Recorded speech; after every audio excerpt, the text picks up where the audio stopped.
And here we are, everyone. Yes, it is our it is our Oscar consequence show. We're doing it live. Fuck it, we'll do it live on a Friday night. Shows you how I am, right? Because here I am spending my Friday night out here with you fine folks. So the Oscars happened Sunday night. And as far as the shows go, it was a mixed bag. Jimmy Kimmel tried to be a little bit more edgier with his jokes, which, I appreciate. Though I will say I kind of appreciated when they did the shows with no host, in all honesty. I know some people prefer shows with hosts. But I thought they would move along a lot quicker. My friends and I are a little split on the whole having the best actors and best actresses show up with their friends who, presented by previous Oscar winners, giving kind of a summary for each person in each category. I thought that was kind of cool. But I also get the fact that it, does drag the show out a little bit, but I thought it was a very touching and added a human element, and it was something other than them folks, even though they were reading off a teleprompter. So I mean, overall, a little bit of a mixed bag, but it moved pretty good. The I'm just Ken musical numbers stole the show literally in all ways, shapes, or forms. It was great to see the entire audience get into that number. Ryan Gosling just killed it. The fact that they got the other Kens into that routine, they got them back as well, and everybody just having fun. That was like the highlight of the show. And I appreciated that quite a bit, and it made me maybe raise Ryan Gosling up a little bit, like him a little bit more than I did in the past. As his role as Ken, I thought he was really fantastic in it. Though, I also think Robert Downey Jr. deserved the Oscar, which it was great to see him get the Oscar. A couple of categories out there that if you look at it, it was kind of bittersweet of who won. It was kind of a toss up. If you watched our reaction show and our prediction show of sorts, you could, we talked about how the best actor, best actress, the supporting actor and actress categories, all four of those categories were pretty full with talent. And it could have gone any number of ways, especially in the best actress and best actor categories. Anyone could have probably won. Though I would have really liked to see Giamatti win. I get it. Why, Oppenheimer did take the Oscars by storm, which is why I made one of my predictions, which we'll go over in a little bit, was one of the predictions that was wrong. But I was happy it was wrong. Sometimes you got to go with your gut. But overall, I thought the show was all right. And I thought they did well with it, and it didn't go too long. So, and the awkward moment of the evening with the best picture, I think Pacino just wanted to get out of there. Uh, maybe he's like, yeah, just screw it. Here's the category. Boom, best picture. There you go. At least he read the proper one. So, I mean, there is that. There is that. But in any case, fun Oscars, but if I would have gone with my gut, folks, yep, we would have had a perfect run, but we did not. So let's go, folks. Welcome to the Oscars Consequence Show, and this is where we'll look at the predictions I got wrong, and then we will pull in what the consequences will be, which is films that are completely out of my wheelhouse. Those are the ones I'm going to have to watch and review. And usually it was just bad movies. But this year I chose something different and I asked for suggestions of bad rom coms, which is definitely not my wheelhouse, or Hallmark films. And man, did I get the suggestions. So we're going to start off first, though, go over which ones I got wrong, and then we'll switch to what what we're gonna have here for our consequence movie. So first off, yeah, I guessed Lily Gladstone. I was kind of hoping. Well, wasn't that quite hoping. It was a toss-up, really. Emma Stone or Lily Gladstone. I would have liked either one of them to win, but I hedged my bet, went to Lily Gladstone, and as many of you know out there, I was wrong. It was not Lily Gladstone who won. It was Emma Stone who won. Poor Things, which rightly deserved. Again, that it really could have been. It really could have gone either way with this category, and I was happy. I would have been happy either way. One way I would have been happy because it would have been one less bad film I would have to watch. But in the other way, yeah, I'm glad Emma Stone won. I really liked her in Poor Things. It was a very strong performance, and yeah, props to her for winning. So that was one wrong that I got. The other one that I got wrong, I said Oppenheimer for sound only because everybody else, Oppenheimer was winning everything. But the winner, the actual winner, because yeah, I got that wrong. The actual winner for best sound deserved it more. And I'm glad they won. Again, I was going with what I figured the Academy was going with. Had I gone with my gut and picked what did win, which was Zone of Interest, I would have had one wrong or even none wrong had I gone with my actual gut, which is still, this year again was pretty good. Last year I only had two wrong. This year I only had two wrong. And I even guessed, I think, two more categories than last year. So, I mean, there's that. So Zone of Interest won, and it makes sense that Zone of Interest won because that film is not the film that it is without its sound. Having the folks going about their daily lives and having the sounds from the concentration camps coming over the wall as these folks are living their life normally is very eerie. And if it wasn't for the sound design of Zone of Interest, that film isn't nearly as effective, I think, as what it is. I mean, Nazis is an uncomfortable subject as it should be anyway. But just having that sound design in there that made it a whole nother level for Zone of Interest. And I am happy to see that they got the Oscar. But those are the only two that I got wrong. So yeah, I got 12 correct and two wrong. That second year in a row, folks. I don't know if I am actually getting a little more finger on the pulse of the Oscars. Usually my predictions are far more off than that. But there it is. So now now is the time, folks.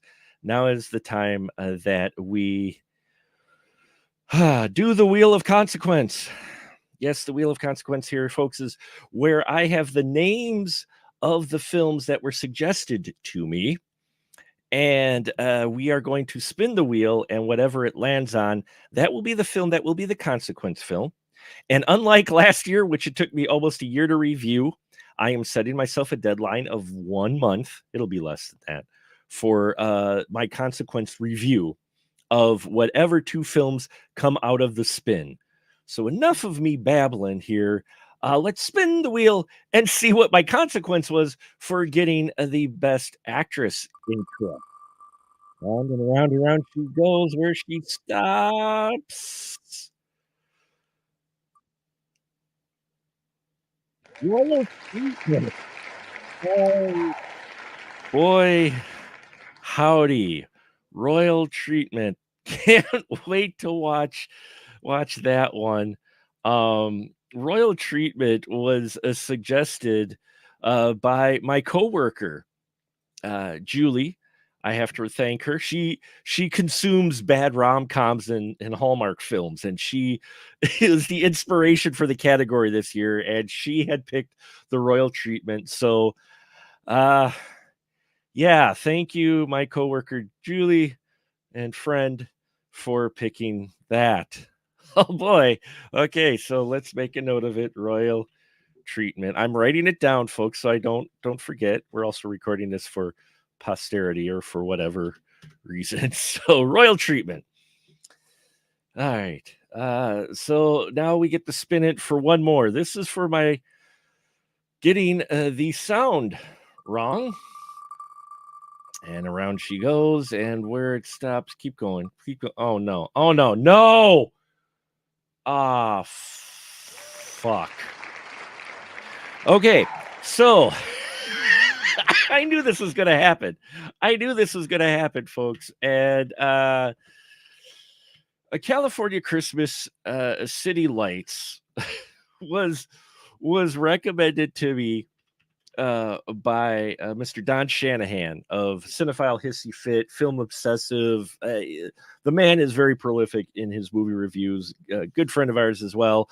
And he made this suggestion, the California Christmas City Lights. Now, I mentally did this in my head. I think I might have said this in my Oscar prediction and consequence show, but if this came up, this is a sequel. Again, coworker Julie warned me this was a sequel. As such, since it did land on A California Christmas City Lights, the sequel, this is going to be a 2-for-1 consequence. I've got to see A California Christmas first. So this is going to be a double whammy for getting the sound wrong. And I deserve it. Okay. I deserve it. I should have not gone against Zone of Interest, regardless of how much I thought everybody was on the Oppenheimer bandwagon. I should have stuck with my gut of Zone of Interest, but I didn't. As such, there we go. I have to do the 2-for consequence, which is A California Christmas and A California Christmas City Lights. Oh, you know what? While you're here, because you may not be familiar uh, with these films because you actually watch good stuff, uh, we're going to give the synopsis from Ibidem on Royal Treatment, which is a New York hairdresser, Izzy, seizes a chance to work at the wedding of a charming prince, but when sparks fly between them, will love or duty prevail? Oh, I can't even watch the I can't even watch the trailer for that one. Whoo, boy, howdy. I'm gonna see. I brought wine with me for this exact reason, and I'll be probably drinking some wine while watching these. It's good wine, though. Blue Nova from the Sunset Point Winery in Stevens Point, Wisconsin. Shameless plug. And then A California Christmas, which, if I remember correctly, my coworker couldn't even get through. I'm not sure if this was the one or no, it might have been a different one, but yeah, A California Christmas. Even though it's not Christmas, I'm going to review it soon. But here's the synopsis for A California Christmas. With his carefree lifestyle on the line, oh my God, no. A wealthy charmer poses as a ranch hand to get a hardworking farmer to sell her family's land before Christmas. Oh my God. Shoot me now. You've got to be kidding me. Sounds like a horror movie. You could turn this into a horror movie. A wealthy charmer poses as a ranch hand to get a hardworking farmer to sell her family's land before Christmas. Uh you could see you put Mr. Voice in there. You just change the brightness of the trailer and put some foreboding music in there, and you got yourself a horror film or a thriller of some set. But no, it's rom-com. You know how you can tell it's a rom-com? I don't know if I can pull it up. You know how you can tell this is a rom-com? Let me see if I can do this. You can tell it's a rom-com because yeah, here we go. Here we go. Right here. Right here. You can tell this is a romantic comedy because well, look at the lens. Look at the lens and the coloring on this, and you could just the plaid. Look at that plaid. That's how you know it's gonna be rough, just from the quality of the plaid. So I'm going to watch this, but that's only because A California Christmas City Lights got picked. So let's see what that synopsis is, huh? While we're at it, the California. Oh, there it is, right there. California Christmas City Lights. It's a sequel to California Christmas. They have to put that in there just to let you know. Follows Kelly and Joseph 1 year after they fell in love, now running a dairy farm and winery, but their romance is threatened. Dun, dun, dun. When business and family obligations call Joseph back to the city after a year. Oh, God. Oh, help me. Oh. Okay, so that's what I have to look forward to. Thank you, Mr. Don Shanahan, for suggesting the California Christmas City Lights, and my coworker Julie and good friend for giving me the royal treatment and a California Christmas, the first film. I probably, I bet you I did. I'm committing to it though, folks. I'm gonna watch them both.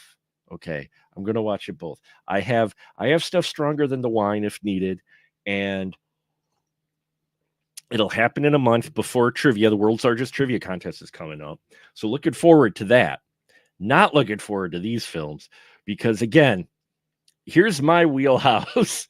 Here, over here, way over here on the other side of the house is where these rom-coms would be. So there you have it. Thank you so much for everyone who had the suggestions. We're going to keep those suggestions and add to them for next year's Oscars. Who knows how that's going to go? So far this year, everybody's already saying Dune Part 2 may take the Oscars for Best Picture. I think that's a little premature, but I will say that Dune 2 may get the, if anything, depending on what comes out the rest of the year, Dune 2, if anything, may get the Mad Max Fury Road treatment and win the Oscars for all the technical stuff at least. So we'll have to see if that's the case or not, or how the rest of this year plays out. It is only March. We're halfway through March already. I have no idea where that went. But yeah. Boy, howdy. Some wonderful suggestions too, and I got to keep those for next year, and I will give shout outs to those folks next year when we have do this exact same thing. Just to keep everybody up to date, if you haven't paid attention, we're in the middle of Review-a-Palooza, where I'm reviewing all the films that I watched at a Night of Horror International Film Festival and the Midwest Weird Fest, plus other reviews that I'm tossing in there. I've got some discoveries coming up, which will be dropping next week. You look for a special bonus spoiler room with Katie Glidewell of A Blonde in Front, or The Blonde in Front, excuse me. Wonderful critic and friend. She came on the show and we got to talk about Imaginary because we kind of needed to work our thoughts out on that. So that'll be dropping later tonight. And yeah, we got a whole bunch of content coming, and hope you've been enjoying it. Hope you enjoyed this Consequence show. When I first started this many years ago, and then I took a long break. But when I first started it, there was some pretty big doozies. I had to watch Geely. Okay, that is that is like, whew, that was torture. And among some others, you can check those on the channel. I've been here way too long. But yeah, and then I took a break for the Consequence shows and decided to fire it back up. And so far, 2 years, and only 2 wrong both years. That I'll take that. But who knows what next year will bring. But you can find out if you subscribe, hit the bells and all that, whistles and all that here. Please subscribe. We're getting closer to our goal of 3,000 subscribers or more before the end of 2024. We creep up more every day, and I appreciate every single one of you out there for doing that and spreading the word. It means a lot to me that you spend even a remote amount of time to this little sliver of the internet. Thank you. It just says Facebook user, but thank you for your comments and letting me know, yes, I will need it, the alcohol, for when I watch this. And they also said Yellowstone has nothing on this one, a California Christmas. So my glass to my one person watching, I appreciate you very much. And I appreciate everyone who stops by the Special Mark Productions channel. We aren't going anywhere anytime soon. We're doing this. This is, was it 17 years? I can almost count 18. This is our 18th year So yeah, we're rolling right along, folks, and you can roll along with us. And yeah, until next time, keep that ticket stub. I'm going to have to now, yeah, stock up on some brandy old fashions, I think. Thank you for watching.